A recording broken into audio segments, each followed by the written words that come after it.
Hello বন্ধুরা, welcome in our channel coding language টিউটারে। আজকের টপিকে আমরা দেখব ফর লুপ কি করে ইউজ করতে হয় সি প্রোগ্রামিং ল্যাঙ্গুয়েজে। চলো তাহলে সময় নষ্ট না করে শুরু করা যাক।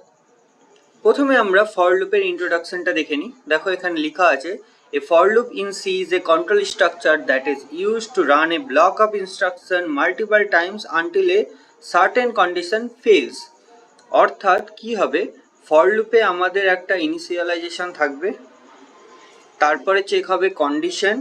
কন্ডিশনটা যদি ট্রু হয় তাহলে ব্লক অফ স্টেটমেন্ট এক্সিকিউট হবে, দেন আমাদের ইনক্রিমেন্ট অ্যান্ড ডিক্রিমেন্ট ওয়ার্কটা হবে। চলো তাহলে এটা আমরা ফ্লো চার্টের মাধ্যমে দেখে নিই।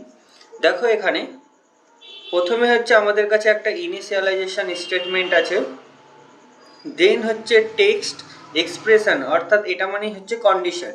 দেন আমাদের কন্ডিশনটা চেক হবে।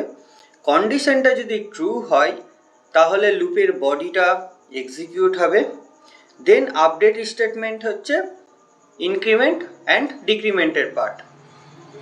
এরকম এটা চলতে থাকবে কন্টিনিউয়াসলি যতক্ষণ পর্যন্ত কন্ডিশন ফলস না করে। যখনই কন্ডিশনটা ফলস করে যাবে তখনই কি হবে, ডাইরেক্ট এন্ড হয়ে লুপটা টার্মিনেট করে যাবে। চলো তাহলে আমরা এই ফর লুপের একটা ছোট্ট এক্সাম্পল দেখে নিই। দেখো এখানে আমাদের লুপের মধ্যে তিনটা টোটাল পার্ট আছে। দেখো একটাতে i is equal to 0 দিয়ে সেমিকলন দেওয়া আছে, এটাই হচ্ছে আমাদের ফর লুপের সিনট্যাক্স। নেক্সট লেখা আছে i less than equal 10 then semicolon i plus plus. অর্থাৎ এখানে কি হচ্ছে, প্রথমে i এর ভ্যালু 0 করা আছে, দেন কন্ডিশনটা i less than equal 10।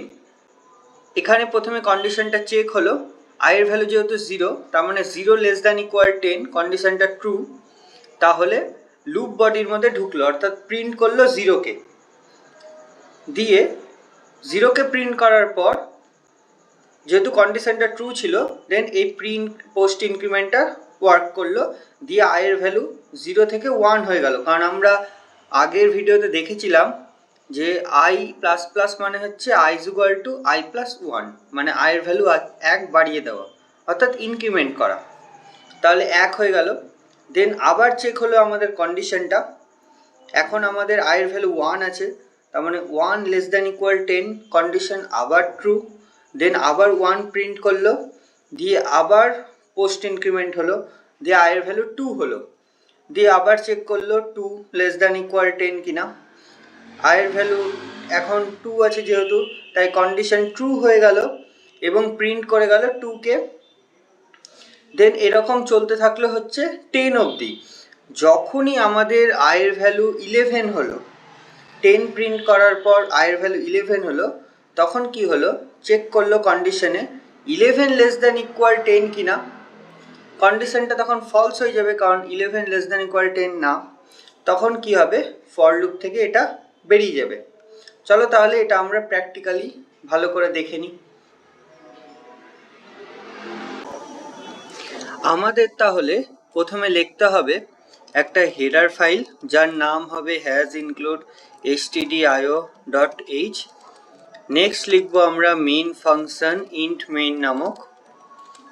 Next আমরা কি করব, ইন্ট দিয়ে একটা ভেরিয়েবল ক্রিয়েট করব, i নামক একটা ভেরিয়েবল আমরা ক্রিয়েট করলাম। নেক্সট আমাদের লুপ বডিটা, অর্থাৎ loop i is equal to 0, 0কে ইনিশিয়ালাইজেশন করলাম, অর্থাৎ ওটা ইনিশিয়ালাইজেশনের পার্ট। নেক্সট আমাদের কি করতে হবে, কন্ডিশনটা চেক করতে হবে i লেস দ্যান ইকুয়াল 10, দেন আমাদের পোস্ট ইনক্রিমেন্টের পার্ট। দেন আমাদের কি করতে হবে, আইটাকে আমাদের প্রিন্ট করে দিতে হবে। এটা কতক্ষণ পর্যন্ত চলবে প্রিন্টটা, অর্থাৎ 10 পর্যন্ত এটা আমাদের প্রিন্ট করবে। %d, i দিয়ে দিলাম। এবার লাস্ট আমাদের রিটার্ন 0। চলো তাহলে এটা রান করা যাক। এটা রান করলে আমরা কি দেখতে পাবো, 0 থেকে 10 পর্যন্ত প্রিন্ট করবে। যখনই 11-এ যাবে তখনই কি হবে, আমাদের কন্ডিশনটা ফলস হয়ে যাবে, দেন লুপ বডি থেকে বেরিয়ে যাবে। চলো তাহলে এটা রান করি। দেখো এখানে দেখতে পেলাম আমরা 0 থেকে 10 পর্যন্ত প্রিন্ট করলো, যখনই 11-এ গেল তখনই কন্ডিশনটা ফলস হয়ে গেল, দেন লুপ বডি থেকে অটোমেটিক্যালি বেরিয়ে গেল। তাহলে আজকে আমরা কি দেখলাম, যে ফর লুপ কি করে ওয়ার্ক করে, তার ওয়ার্ক প্রিন্সিপালটা। এটা হচ্ছে মোস্টলি ইম্পর্টেন্ট একটা লুপ, কারণ এই ফর লুপ দিয়ে আমাদের ম্যাক্সিমাম প্রবলেম সলভ হবে, তাই এটা ভেরি ইম্পর্টেন্ট। Thank you.